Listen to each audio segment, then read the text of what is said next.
Goa Organics వారి skin care, hair care, wellness products కోసం AP, తెలంగాణలో డిస్ట్రిబ్యూటర్లు కావాలను వివరాలకు స్క్రీన్ పైన ఉన్న నెంబర్కి కాల్ చేయండి. నమస్తే, వెల్కమ్ టు సుమన్ టీవీ. ప్రస్తుతం మనతో పాటు ఉన్నారు senior political analyst Chandu Srinivas గారు. Hello sir. హలో అండి.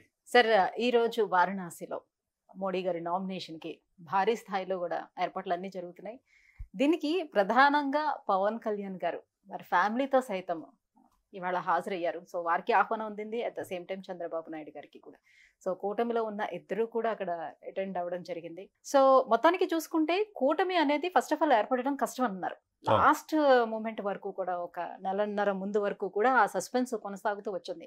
ఎట్టి పరిస్థితుల్లో బీజేపీ వాళ్ళు వచ్చి ఇక్కడ చంద్రబాబు నాయుడు తోటి కలవడం కష్టం అని అన్నారు. అది జరిగింది. మొత్తానికి అది పవన్ కళ్యాణ్ గారు సాధించారు. So at the same time Modi గారు సపోర్ట్ రావడం అనేది కష్టం. ఆయన వచ్చి ఈ ప్రచారంలో పాల్గొనడం కానీ ఆయన సపోర్ట్ చేయడం కష్టం అన్నారు. అది కూడా జరిగింది. సో ఈ కూటమితోటి మనం చూసుకున్నట్లయితే ఇటువైపు ఏపీకి కానీ అటువైపు మోడీ గారికి కానీ కేంద్రంలో కూడా సో ఆ స్థాయిలో వీళ్ళకి గౌరవం దక్కిందని అనుకోవచ్చా? డెఫినెట్గా అండి. ఎందుకంటే తెలుగు రాష్ట్రాల నుంచి ఈరోజు ఆహ్వానం వీళ్ళిద్దరికి పలికారంటే ఇద్దరు కింగ్ మేకర్స్. ఇది పవన్ కళ్యాణ్ గారు కావచ్చు, చంద్రబాబు నాయుడు గారు కావచ్చు. వాళ్ళకున్న అనుభవం ఇప్పుడు కూటమి విజయానికి తీసుకొచ్చారు. ఆల్రెడీ అన్నీ కూడా చెప్తున్నాయి. సర్వేల పాయింట్ ఆఫ్ వ్యూ జూన్ 1 దాకా చెప్పకూడదు కాబట్టి ప్రకటించలేదు. కానీ జూన్ 4 రిజల్ట్ రాబోతుంది. అంటే ఇప్పుడు అధికార పక్షాన్ని వ్యతిరేకంగానే 80% పైన ఓట్లు వచ్చినాయి. అంటే మనం ప్రభుత్వ వ్యతిరేకత ఎంత ఉందో కూడా తెలుసుకోవచ్చు. ఇదే సమయంలో నిన్న ఇది పోలింగ్ మంగళగిరిలో ముగించుకొని వాళ్ళ సతీ సమేతంగా పిఠాపురం చూసుకొని నిన్న సాయంత్రానికి వారణాసి చేరారంటే ఆయన ఆహ్వానం అతి కొద్ది మంది మాత్రమే. కూటమిలో 17 మిత్రపక్షాలకి ఆహ్వానించారు ఆ నాయకులకి. కూటమిలో 33 పార్టీలు ఉన్నాయి. దాంట్లో పవన్ కళ్యాణ్ గారు, చంద్రబాబు నాయుడు గారు ఏపీ నుంచి ఉన్నారు. వాళ్ళు కూడా ఆహ్వానం పలకటం తెలుగువారిగా మనం అందరూ గర్వపడాల్సిన విషయమే. ఎందుకంటే ఆయన నామినేషన్ వేస్తున్నాడు కాశీ విశ్వనాథుని సన్నిధిలో.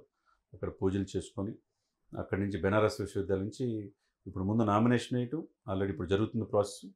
దీంట్లో అందరూ కూడా ఎన్డీఏ కీలకమైన పక్షాలన్నీ చంద్రబాబు నాయుడు, పవన్ కళ్యాణ్ గారితో పాటు అమిత్ షా అందరూ కూడా పాల్గొన్నారు. ఇది నెక్స్ట్ సాయంత్రం ఒక దాదాపు 4 అవర్స్ ఆఫ్టర్ లంచ్ తర్వాత దాదాపు 7 కిలోమీటర్ల పాదయాత్ర అక్కడ రోడ్ షో చేస్తున్నారంటే చాలా గ్రేట్. ఎందుకంటే వారణాసి అనేది ప్రపంచ ప్రసిద్ధి పుణ్యక్షేత్రం కాశీ విశ్వనాథుడిది.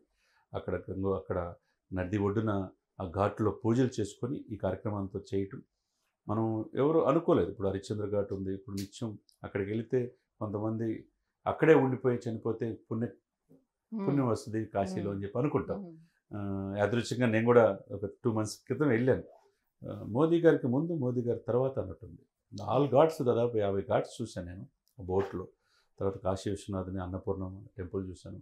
గొప్ప ఇది అక్కడ ఆధ్యాత్మికత అక్కడి నుంచి రావాలని అనిపించాలి. అక్కడి నుంచి అయోధ్య వెళ్ళాను. కానీ అటువంటిది గతంలో ఏ ప్రభుత్వం చేయని విధంగా తీర్చిదిద్దారు ఎవరు మోదీ గారు. అటువంటి ప్రపంచ ప్రసిద్ధి చెందిన పుణ్యక్షేత్రానికి మరలా ఒక ఎంపీగా ఈరోజు నామినేషన్ వేయటం, దానికి వీళ్ళిద్దరిని పిలవటం చాలా ఆనందకరమైన పరిణామంగా భావించాలి. సాయంత్రం రోడ్ షోలో కూడా పవన్ కళ్యాణ్ గారు, చంద్రబాబు గారు పాల్గొంటున్నారని తెలుస్తుంది. దాదాపు 4 గంటల పాటు ఈ రోడ్ షో జరగటం, వీళ్ళని ఒకవైపు విజయం ఆనందంతో మోదీ గారి పిలుపు మేరకు అక్కడ వెళ్ళటం. అంటే ఇప్పటి వరకు కూడా చరిత్రలో మనం చూసుకుంటే ఇప్పటి వరకు కూడా 2 సార్లు ప్రధానమంత్రి అయిన వాళ్ళు ఉన్నారు కానీ 3 సార్లు ప్రధానమంత్రి అయిన వాళ్ళు అనేవాళ్ళు ఇప్పటి వరకు లేరు. సో ఆ హ్యాట్రిక్ ని మోడీ గారు సాధించే అవకాశం ఎంతవరకు కనిపిస్తుంది? ఇంకొక వైపు నుంచి కాంగ్రెస్ కూడా నెమ్మదిగా బలపడుతూ వచ్చింది, ఎప్పుడు లేని విధంగా వస్తుంది. సో ఎట్లా అనుకోవచ్చు మనం? డెఫినెట్గా అండి. ఇప్పుడు ఈ ఎలక్షన్ ప్రక్రియ 3 దశలు అయిపోయినాయి. 4వ దశ ఇప్పుడు జరుగుతూ ఉంది. ఇవన్నీ కూడా ప్రక్రియ పూర్తయిన తర్వాత ఏపీ ఎలక్షన్స్ ఎట్లా, తెలంగాణ ఎలక్షన్స్ ఎట్లయితే నిన్న అయిపోయినాయో జూన్ 4 మిగతా విడతలుగా ఇప్పుడు వారణాసి వేస్తున్నారు. ఈ విడతలో ఉన్న అన్ని నియోజకవర్గాలు కలిపి మొత్తం ఆల్ ఎంపీస్ ముఖ్యమంత్రి పదవి కోసం ఆయా రాష్ట్రాల్లో రాష్ట్ర ప్రభుత్వ ఎలక్షన్ జరుగుతూ ఉంటాయి. ఇవన్నీ కూడా అయిపోయి జూన్ 4 రిజల్ట్ వస్తుంది. దీనికి ముందు మీరు అన్నట్టుగా ఒక నాయకుడు ఏ దేశానికైనా ప్రధానమంత్రి గొప్ప. మనం ఒక అబ్దుల్ కలాం గారిని చూసుకుంటే ప్రపంచవ్యాప్తంగా అంత గొప్ప వ్యక్తి రాష్ట్రపతి అడుగుతున్నాం. ఆ తర్వాత మనకు 370 ఆర్టికల్ మీరైనా నేనైనా ఎప్పుడు ఎక్స్పెక్ట్ చేయలేం. మన కాశ్మీర్లో మన అంతరాలు మన గాలి పీల్చుకుంటాం. మనకే కాశ్మీరీ పండితులు ఉచ్చకోత కోసి నిత్యం అశాంతి కలగజేసే ఉగ్రవాదులను వేరేశారు. ఈ 10 yearsలో ఒక్క ఉగ్రవాద సంఘటన, ఒక బాంబు పెళ్లి కూడా జరగల. అంతకుముందు గోకుల్ చాట్ ఇవన్నీ కూడా ఎంతమంది అమాయకులు చనిపోయారు మనకు తెలుసు. ఉగ్రవాదులు ఏరిపారేయటంలో సక్సెస్ అయ్యాడు. డిమానిటేషన్ అప్పుడు ఆ రోజున నోట్లు మార్పిడి విషయంలో చాలామంది విమర్శించారు. ఆ రోజు కూడా సక్సెస్ అయ్యారు. తర్వాత ట్రిపుల్ తలాక్ కావచ్చు, అమన్ సివిల్ కోడ్, ఏది తీసుకున్నా ప్రజలకి చేయాలనే ఆలోచన, దానివల్ల ప్రభుత్వం వ్యతిరేకత ఉందని తెలిసిన ప్రజలకు మేలు జరిగిద్దనే భావనతో ఆయన చేస్తున్నాడు. దాంట్లో భాగంగా చివరిగా రామాలయం 400 సంవత్సరాలు పట్టిద్దండి. మన రామాలయం మన గుడులను ధ్వంసం చేసి దాని మీద కడతా ఉంటే ఆనాటి పరిపాలించిన పాలకులు మనం రక్షించుకోవడం ప్రభుత్వాన్ని నిర్లక్ష్యం చేస్తే మోదీ గారి వల్ల అయింది. అయోధ్య తీర్పు అయిపోయిన తర్వాత అది కూడా అయోధ్య కూడా నేను చూసా, 10,000 మంది వర్క్ చేస్తూ ఉన్నారు. రాముల వారిని చూడంగానే ఆయన్ని మనిషి నిలబెట్టినట్టుగా ఉంది. ప్రపంచ ప్రసిద్ధి చెందిన అక్కడ ఒక దేశంగా అభివృద్ధి చేస్తున్నట్టు ఉందనండి, ఒక మినీ ఇండియాగా. అంటే ఇప్పుడు మనకి నార్త్ వైపు చూసుకున్నట్లయితే బీజేపీ బలంగానే కనిపిస్తుంది, కానీ వెరాజ్ మనకి సౌత్ వైపుకి వచ్చేటప్పుడు బీజేపీ బలం ఎక్కడా కూడా కనిపించడం లేదు. ఈసారి అది మారే అవకాశం ఏమైనా కనిపిస్తుందా? సర్వేలు ఏం చెప్తున్నాయి? డెఫినెట్గా దక్షిణ భారతదేశం పైన వాళ్ళు దృష్టి పెట్టారు.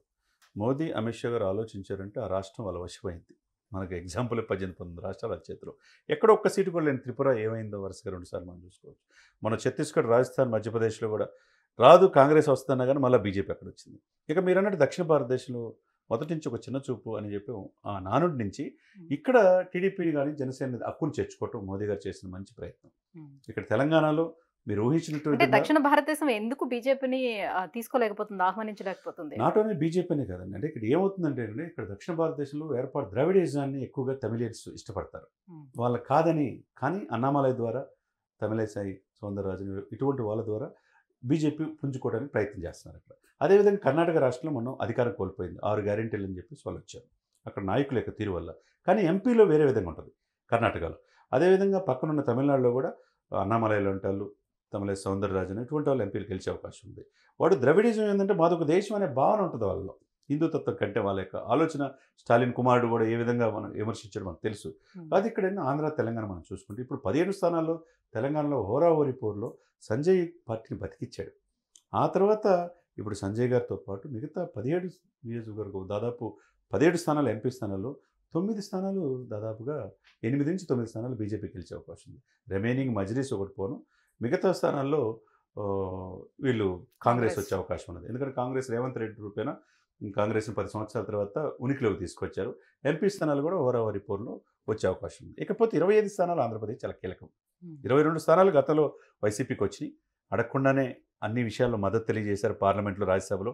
ఇప్పుడు 25 స్థానాల్లో 6 స్థానాలు బీజేపీ పోటీ చేస్తుంది. 6 స్థానాల్లో ముఖ్యంగా అనకాపల్లి కావచ్చు, రాజమండ్రి కావచ్చు, నర్సాపురం కావచ్చు, ఈ స్థానాలన్నీ కూడా తిరుపతి, ఇటువంటి స్థానాలు 4 స్థానాలైనా గెలిచే అవకాశాలు స్పష్టంగా కనపడుతుంది.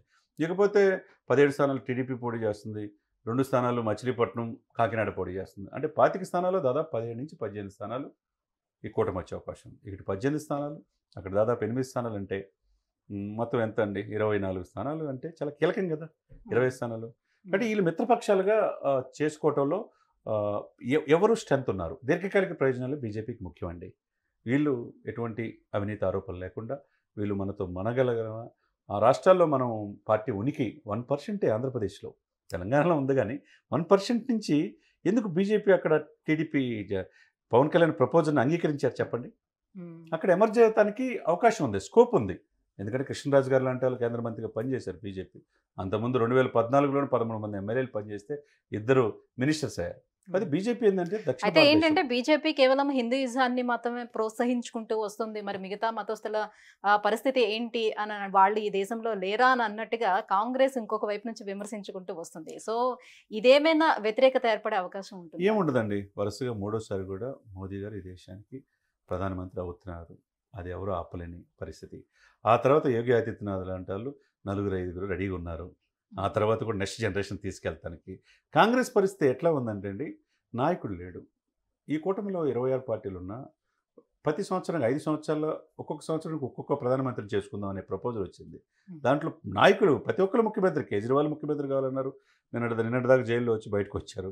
లల్లూ ప్రసాద్ ముఖ్యమంత్రి కావాలని కోరుకుంటుంది, శరద్ పవార్ ముఖ్యమంత్రి, మమతా బెనర్జీ ముఖ్యమంత్రి కావాలన్న, ఇంతమంది ముఖ్యమంత్రి కాదు సారీ వీళ్ళందరూ ప్రధానమంత్రి కావాలి, ముఖ్యమంత్రులుగా ఉండి ఇప్పుడు ప్రధానమంత్రి కావాలని కోరుకుంటున్నారు. అంటే ప్రధానమంత్రుల పోటీలు చాలా ఎక్కువ మంది ఉన్నారు ఇక్కడ 26 పార్టీల్లో. దాదాపు 10-15 మంది ప్రధానమంత్రులు కావాలంటే దేశానికి ఒక్కలే కదా ఉండేది, సంవత్సరానికి ఒకటి అవ్వటం అనేది ఇంతవరకు లేదు.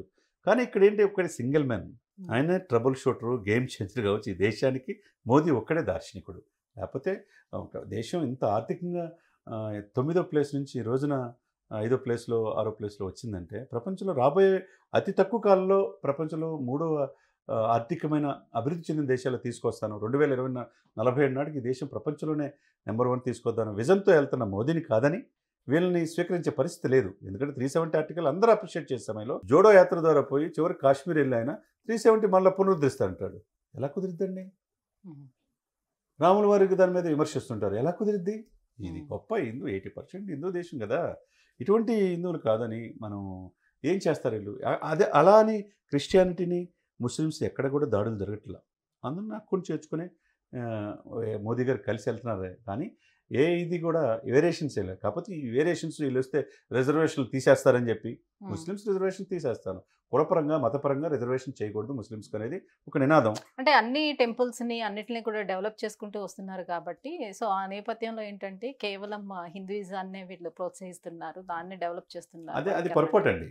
ఇప్పుడు విధ్వంసకరమైన పరిపాలన మన చరిత్ర సంస్కృతిని విచ్ఛిన్నం చేసిన అప్పుడు మొఘళ్ళు కావచ్చు, ఆ రోజు ఖిల్జీలు కావచ్చు, వీళ్ళంతా ఏం చేశారు? మన దేశ సంస్కృతి సంప్రదాయాల్ని విచ్ఛిన్నం చేశారు. జనవాపి ఉంది ఇప్పుడు అక్కడ ఉన్నది. ఆ మసీదుని అక్కడ హిందూ ధర్మస ఉంటే అది నంది ఉంటే దాన్ని చాటున ఒక కొలనుగా చేసేసి అక్కడ కాలు కొడుకున్న పరిస్థితి తీసుకొచ్చారంటే ఇప్పుడు న్యాయం ఒకటి ఉంటుంది కదండి. సుప్రీంకోర్టు అనేది గౌరవంగా ఉంటుంది కాబట్టి దాని ప్రకారం వెళ్తారు తప్పితే హిందూ ధర్మశాస్త్రాన్ని కాపాడుతున్నారు, అది తప్పు కాదు. అది అందుకని వేరే మతం మీరు స్వీకరించొద్దని ఏమి ఇక్కడ ఏమి జరగట్లా. కాబట్టి సర్వవంత మత సమ్మేళనం గొప్ప దేశం, 145 కోట్ల జనాభా, ప్రపంచంలోని అగ్రగామి దేశంగా ఉన్న ఈ భారతదేశం ప్రజాస్వామ్యం గతంలో ఎన్నడూ లేని విధంగా మోదీ గారు ఈ 10 yearsలో ముందుకెళ్తుంది. అభివృద్ధిలో కావచ్చు, సంక్షేమ పథకాల విషయంలో కావచ్చు, ఏ విధంగా చూసుకున్నా. కాబట్టి ఇక్కడ ఎక్కువ మంది పోటాపోటీ ఒకరికొకరు సఖ్యత లేకపోవటం ఇండియా కూటమికి మైనస్. ఇక్కడ ఒకడే నాయకుడిగా ఉండటం మోదీ గారి ప్లస్. కాబట్టి హ్యాట్రిక్ ప్రధానమంత్రిగా మోదీ గారు అందరిని మనం పొందటం అతి త్వరలో మనం చూడబోతున్నాం. Right, thank you so much sir. So will see. So next 3rd time కూడా గెలిచి హ్యాట్రిక్ కొడతారా లేదా మోడీ అని అనేది. Thank you. సుమన్ టీవీలో మీ పర్సనల్ అండ్ బిజినెస్ ప్రమోషన్స్ కోసం కింది నెంబర్కి కాంటాక్ట్ చేయండి.